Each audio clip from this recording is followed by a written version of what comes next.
পরিবারে তো এখন আর কেউ নাই। ছেলেরা ছিল, ছেলেরা বিদেশ চলে গেছে।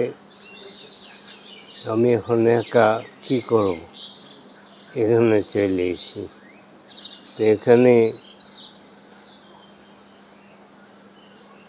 দোকানে কর্মচারী নিয়ে আসছে আমারে, ওর কাছে ব্যাগ রেখে আমি বলছি যে তুই ব্যাগটা রাখ, আমি একটু অফিসে সই টই করি। ব্যাগে 1,00,000 টাকা ছিল, ক্যাশ টাকা, জমি বিক্রির টাকা।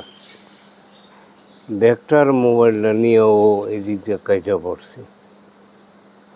আর ছেলেরা তো আমাকে জিজ্ঞাসা করে না। 4.5 কোটি টাকা আমার জীবনে আমি আয় করছিলাম কর্মস্থল থেকে আর রিটায়ার্ড মানি। এই টাকাগুলি ছেলেরা নিয়ে নিল। ছেলেরা চলে গেল আমেরিকা, আমাকে নিয়ে গেল আমেরিকা।